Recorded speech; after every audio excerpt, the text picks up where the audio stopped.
y él analiza la historia de los 266 papas, desde Pedro hasta el Papa Francisco. Tú como internacionalista y politólogo, el sentido político e internacional de la Iglesia Católica, porque no es solamente una fe, sino también un Estado. Sí, la Iglesia Católica como institución política, aparte de cumplir con su rol de institución espiritual para 1.500 millones de católicos en el mundo, ha tenido un papel importantísimo justamente en el proceso de relaciones internacionales. Finalmente, después de la unificación de Italia con Víctor Manuel de Saboya y el Tratado de Letrán, finalmente se pudo en el siglo XIX un reconocimiento de la Iglesia hacia el Estado italiano.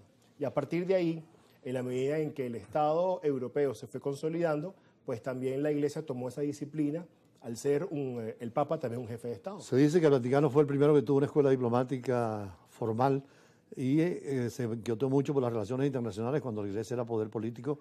Después, claro, del Tratado de Letrán se ha circunscrito al Vaticano y además solamente el Papa en la fe católica es el jefe, pero tiene un pequeñito estado de menos de 1 kilómetro cuadrado. Sí, y es un estado importantísimo y además que esa diplomacia vaticana es de muy alto nivel, que está informada en todos los ámbitos que tienen que ver con la política mundial. Obviamente dentro del Vaticano hay una parte especializada con Estados Unidos, una parte especializada con los países europeos y por supuesto los países orientales. Y obviamente tienen una preparación para llegar a ese nivel de manera de conocer no solamente el lenguaje, también los modos, sino que también la cultura de los países. Hay un hombre muy importante, en cualquier caso, después del Papa Francisco, que es el cardenal Parolini, que fue nuncio apostólico, embajador del Vaticano en Caracas. Esa posibilidad se puede abrir siempre, ¿no? Bueno, el Papa Francisco está enfermo, hay que ver cómo está su evolución. En dado caso que si llegase a agravar su estado de salud, ojalá Dios no lo quiera, porque además el Papa Francisco ha significado un refresco importante dentro de la Iglesia, y además es latinoamericano, es argentino. Yo creo que, bueno, siempre se abren las posibilidades de sucesión. Entiendo los vaticanistas, los especialistas de ello, que Pietro Parolin pudiera ser el hombre correcto para sucederlo, en buena medida porque es el secretario de Estado. Francisco siempre que habla se refiere a los temas internacionales en general, sobre todo en la bendición Urbi et Orbis, los domingos ahí en la Plaza de San Pedro, y ha tocado insistentemente el tema de Rusia y Ucrania, inclusive que quería ir personalmente a entrevistarse con Putin y con Zelensky. Esa visión hoy en día la comparten ustedes de la necesidad del diálogo, de la negociación que ahora se está realizando en Arabia Saudita entre Estados Unidos y Rusia. Importantísimo esa pregunta, embajador, porque además Putin y Trump escogieron nada más y nada menos que Arabia Saudita, que es un país petrolero, un país que es bisagra entre Asia Menor y Asia Mayor, es decir, geográficamente hablando, un país con una capacidad económica importante, y por supuesto ahí se está dando una serie de negociaciones y conversaciones para ponerle fin a Ucrania, perdón, a la guerra con Ucrania, las disputas que existen por la región del Donbass y del Lugansk. En dado caso, eso ha generado una queja porque al parecer en las primeras de cambio no está Europa con un representante dentro de ese esquema de evaluación de una posible paz para la región, y obviamente eso ha levantado muchas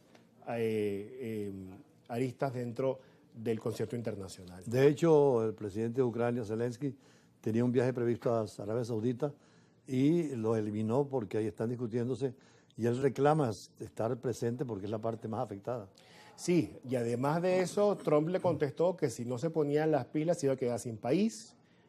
Obviamente Zelensky está más alineado con la posición del presidente Macron, y el presidente Macron junto con el canciller Scholz, que por cierto el domingo hay elecciones en Alemania, son más proclives de una posición más activa por parte de Europa, y eso puede generar inicialmente un replanteamiento de la OTAN. Sigue estando presente la idea de la creación de un ejército europeo, y también llama mucho la atención la postura del primer ministro británico, Keir Starmer, de pretender llevar tropas británicas de paz a Ucrania. De hecho, se realizó la reunión sobre seguridad europea en París hace unos días y precisamente ahí estuvo el delegado de Gran Bretaña, que el Reino Unido no es miembro de la Unión Europea porque se salió, pero pareciera que en política internacional están coordinando ese ejército que tú señalas y además una defensa común. Sí, y además de eso, el tema de las velocidades en tan poco tiempo. El conflicto ucraniano-ruso acercó mucho más a la Gran Bretaña, a Europa, después del Brexit, todo lo que eso significó, la salida de Gran Bretaña de la Unión Europea y de toda esa alianza comercial y financiera. Y por supuesto, la gran pregunta que se hacen los europeos, bueno, ok, si Moscú y Washington deciden entenderse, ¿qué va a pasar con nosotros porque los que tienen frontera con Rusia son ellos, no son los Estados Unidos? Entonces, está esa preocupación presente y dentro de ese tablero de ajedrez, que se puede explicar muy bien desde la teoría de los juegos, ese paso adelantado de los británicos es un indicativo de que ellos van a tener una diplomacia activa. Cuando decías tú sobre la diplomacia de los juegos, alguien decía, algún escritor francés en Le Figaro, que en el caso de Putin prefiere las movidas fuertes, mientras que Biden más el tablero de ajedrez.